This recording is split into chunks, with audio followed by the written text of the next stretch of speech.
ಇನ್ನು ಮತ್ತೊಂದು ಕಡೆ ಸಾಕ್ಷಿದಾರ ಮತ್ತು ನಿಮ್ಮ ನಡುವೆ ಹಣದ ವ್ಯವಹಾರ ಏನಾದರೂ ಇದೆಯಾ? ಸಾಕ್ಷಿದಾರನ ಕುರಿತು ಬೇರೆ ವ್ಯಕ್ತಿ ಮೂಲಕ ಸಂಪರ್ಕಿಸಿದ್ರ?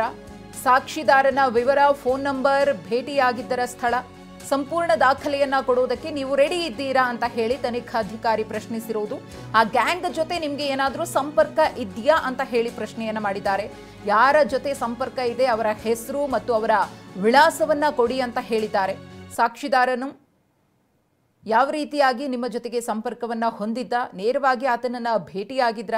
ಈಗಾಗಲೇ ತನಿಖಾಧಿಕಾರಿಯ ಪ್ರಶ್ನೆಯನ್ನ ಕೇಳಿದಂತಹ ಸಂದರ್ಭದಲ್ಲಿ ಸಮೀರ್ ಕಡೆಯಿಂದ ಹೌದು ಅನ್ನೋ ಉತ್ತರ ಸಿಕ್ಕಿದೆ ಅನ್ನೋದ್ರ ಬಗ್ಗೆ ನಮ್ಮ ಪ್ರತಿನಿಧಿ ಮಾಹಿತಿಯನ್ನ ಕೊಡ್ತಾ ಇದ್ರು. ಒಂದು ವೇಳೆ ಭೇಟಿಯಾಗಿದ್ದೇ ಆದರೆ ಯಾರ ಮುಖೇನವಾಗಿ ಭೇಟಿಯಾದ್ರು, ಇವರ ನಡುವೆ ಮಧ್ಯವರ್ತಿಯಾಗಿ ಕೆಲಸವನ್ನ ಮಾಡಿದಂತಹ ವ್ಯಕ್ತಿಯೂ ಕೂಡ ಏನಾದರೂ ಇದ್ದಾರಾ ಅನ್ನೋದರ ಕುರಿತು ಮಾಹಿತಿಯನ್ನ ತನಿಖಾಧಿಕಾರಿ ಸಮೀರ್ನಿಂದ ಪಡ್ಕೊಳ್ತಿದ್ದಾರೆ. ಆತನ ಫೋನ್ ನಂಬರ್ ಇರಬಹುದು, ನೀವು ಯಾವ ಸ್ಥಳದಲ್ಲಿ ಭೇಟಿಯಾಗಿದ್ರಿ, ಈ ಒಂದು ವಿಡಿಯೋವನ್ನ ಮಾಡೋಕ್ಕೂ ಮುಂಚೆ ಸಾಕ್ಷಿದಾರನನ್ನ ಭೇಟಿಯಾಗಿದ್ದೆ ಆದ್ರೆ ಆತನಿಂದ ಏನೆಲ್ಲ ಮಾಹಿತಿಯನ್ನ ನೀವು ಕಲೆ ಹಾಕಿದ್ರಿ, ನಿಮ್ಮ ನಡುವೆ ಏನಾದರೂ ಹಣದ ವ್ಯವಹಾರ ಆಗಿದೆಯಾ ಅಂತ ಹೇಳಿ.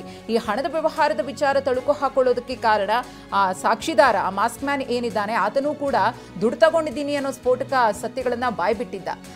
ತನಿಖಾಧಿಕಾರಿಯಿಂದ ಮತ್ತಷ್ಟು ಪ್ರಶ್ನೆಗಳು. ಸಮೀರ್ ಎಂಡಿಗೆ ಭೇಟಿಯ ಸಂದರ್ಭದಲ್ಲಿ ಏನ್ ಮಾತನಾಡಲಾಯಿತು, ಅದರ ದಾಖಲೆ ಅಥವಾ ಸಾಕ್ಷಿ ಏನಾದರೂ ನಿಮ್ಮ ಬಳಿ ಇದೆಯಾ ಅಂತ ಹೇಳಿ ಪ್ರಶ್ನಿಸಿದ್ದಾರೆ. ಸಾಕ್ಷಿದಾರನೊಂದಿಗೆ ನಿನ್ನ ಸಂಪರ್ಕ ಎಷ್ಟು ದಿನ ಇತ್ತು, ನೀನು ಸಾಕ್ಷಿದಾರನನ್ನ ಮೊದಲು ಭೇಟಿಯಾಗಿದ್ದು ಹೇಗೆ? ಈಗ ಗೊತ್ತಾಗಿರುವ ಮಾಹಿತಿಯ ಪ್ರಕಾರ ನಾವು ಗಮನಿಸ್ತಾ ಇದ್ವಿ, ಒಂದೊಂದೇ ಸತ್ಯಗಳು ಹೊರಬರ್ತಾ ಇದೆ. ಇದೆಲ್ಲವೂ ಕೂಡ ಪ್ರೀ ಪ್ಲಾನ್ಡ್ ಅನ್ನೋದು ಕೂಡ ಎಲ್ಲೋ ಮೇಲ್ನೋಟಕ್ಕೆ ಅರ್ಥ ಆಗ್ತಾ ಇದೆ. ಆ ಮಾಸ್ಕ್ ಮ್ಯಾನ್ ಇರಬಹುದು, ನಂತರದಲ್ಲಿ ದೂರುದಾರನಾಗಿ ಬಂದವನು ಆರೋಪಿ ಆಗಿದ್ದಿರಬಹುದು. ಈಗ ಆತನನ್ನೇ SIT ಅಧಿಕಾರಿಗಳು ವಿಚಾರಣೆಗೆ ಒಳಪಡಿಸಿದ್ದಾರೆ.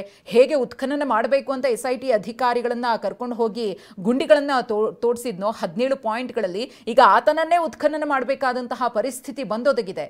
ಅದರ ಜೊತೆಗೆ ವಿಚಾರಣೆಯ ಸಂದರ್ಭದಲ್ಲಿ ಆತ ಒಂದಷ್ಟು ಮಂದಿಯ ಹೆಸರುಗಳನ್ನು ಕೂಡ ಹೇಳಿದ್ದಾನೆ.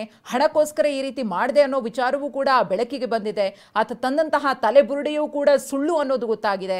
ಅತ್ಯಾಚಾರವಾಗಿದ್ದಂತಹ ಮಹಿಳೆಯನ್ನ ಹೂತ ಹಾಕಿದ್ದೆ, ಆ ಮಹಿಳೆಯ ತಲೆಬುರುಡೆ ಅಂತ ಹೇಳಿದ್ದ, ಆದರೆ ಅದು ಪುರುಷನದ್ದು ಅನ್ನೋದು ವಿಧಿವಿಜ್ಞಾನ ಪ್ರಯೋಗಾಲಯದಿಂದ ಕನ್ಫರ್ಮ್ ಆಗಿದೆ. ಹಾಗಾಗಿ ಈ ಸಮೀರ್ MDಯೂ ಕೂಡ ನಿರಂತರವಾಗಿ ಇದ್ರ ಬಗ್ಗೆ ಕಾನ್ಸಂಟ್ರೇಟ್ ಮಾಡಿ ವಿಡಿಯೋ ಮಾಡ್ತಾ ಇದ್ದ ಕಾರಣ ಸಾಕ್ಷಿದಾರನ ಜೊತೆಗೆ ಈತನಿಗೆ ನೇರವಾಗಿ ಸಂಪರ್ಕ ಇರಬಹುದು. ಸಾಕ್ಷಿದಾರನಿಗೆ ಯಾರೆಲ್ಲ ಸಂಪರ್ಕದಲ್ಲಿದ್ರೋ ಅವರು ಕೂಡ ಸಮೀರ್ಗೆ ಗೊತ್ತಿರಬಹುದು ಅನ್ನೋ ಆಯಾಮದಲ್ಲಿ ತನಿಖಾಧಿಕಾರಿ ಪ್ರಶ್ನೆಯನ್ನ ಮಾಡ್ತಿದ್ದಾರೆ.